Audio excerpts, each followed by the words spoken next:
बादशाह जे बादशाही तख्त ते वेठो आ। हिकड़ो फकीर आयो, चई ओ बादशाह इन दुनिया जे नशे में मस्त लगो पयो आ, कुछ मथे निहार यार खे याद कर, यार सा प्यार कर, कबर खे याद कर। डाढी अकेली थई, डाढी अंधारी वारी थई, डाढी ऊंदाही थई, डाढी कलर वारी थई। बादशाह हुक्म दिनो हिन चरे के कढो ही महल में की आयो आ। निहारे चे बादशाह भली कढ, पर हिकड़ो ॾींहुं ईंदो याद कंदे।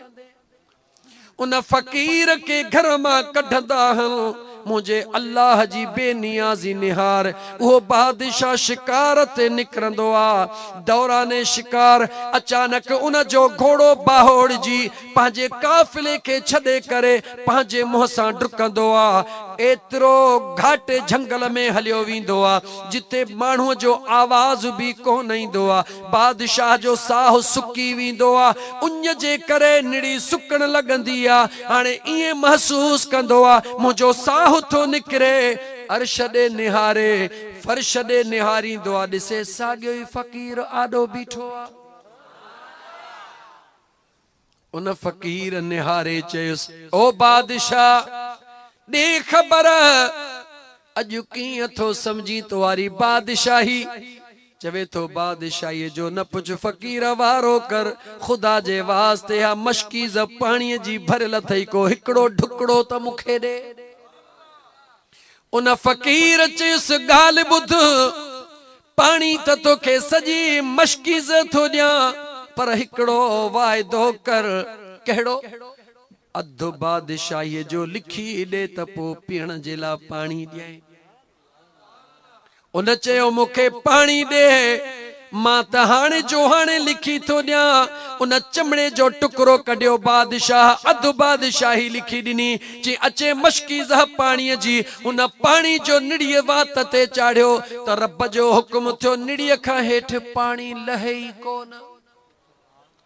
जीअं ज़ोर दे तीअं पानी ॿाहिरि अचे, दाह करे ची पानी त लहे ई कोन थो। फकीर निहारे चयुसि पानी भी लहंदो, पर इन ला भी शर्त आ। ची कहिड़ो? ची बकाया अधु बादशाही भी लिखी दे त पानी ॾिस कीअं थो लहे। ओ मुंहिंजा दोस्त, जॾहिं जान जे मथों ईंदी आ न बच्चो याद ईंदो आ, न बादशाही याद ईंदी आ। सब भुलजी वेंदे, याद रख मुंहिंजा अदा उन घड़ीअ जे ला कुछ कर जॾहिं सभई छॾे वञनि, कोई न हुजे पर उन यार सां अहिड़ो नातो ॻंढियल हुजे जो सभई लटे दफ़न करे हलिया वञनि, पर उहो यार अचे चवे त ग़म न कर, मां जो तोसां गॾु बीठो हां। छो त मुंहिंजा दोस्त अज़ीज दुनिया में भी उहो तन्हा ऐं निधन को हूंदो आ जेको वफादार, जंहिंजो यार न हूंदो आ, जंहिंजो कोई यार न हूंदो आ। ॾुखी टाइम ते निधन को थींदो आ, पर जंहिंजो यार हूंदो आ उहो चवंदो आ निधन को न आहियां, महल अचे वई आ, ख़ैर आ मुंहिंजो यार जो वेठो आ। दुनिया जे तन्हाईअ खां बचण जे लाइ दुनिया जो यार ज़रूरी आ, कबर जे तन्हाईअ खां बचण लाइ मदीने जो गमखार ज़रूरी आ।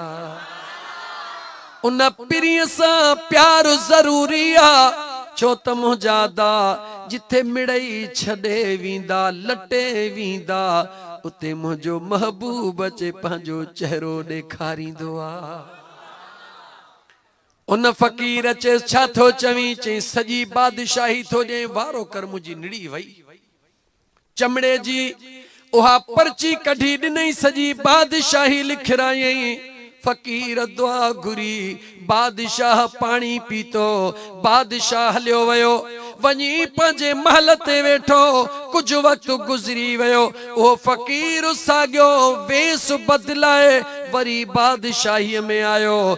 तख्त ते वेठल ॾिसी बादशाह खे चई, ओ बादशाह खुदा जो खौफ कर, अल्लाह जे बानन सा जुल्म न कर, अल्लाह जो खौफ कर। इन मिस्कीनन मजलूमन के विढ़ न, इनन जा हक न खा। चईन चरे फ़कीर के बाहर कढो, किथों आयो आ उन फ़कीर पंहिंजे पान के जेको वेस बदलायो हुयो। उहा मुंहिंजा दोस्त अज़ीज उन वारी लिखत कढी चई, हे कंहिंजी लिखत आ? जेडी मल निहारी चे मुंहिंजी आ, चे ॿुधा बादशाही तुंहिंजी आ या मुंहिंजी आ? चे तुंहिंजी आ। चइजे बादशाही चवीं थो त तुंहिंजी आ। असां अहिड़ी बादशाहियूं लखें यार जे कदमनि तां घोर करे छॾियूं हने।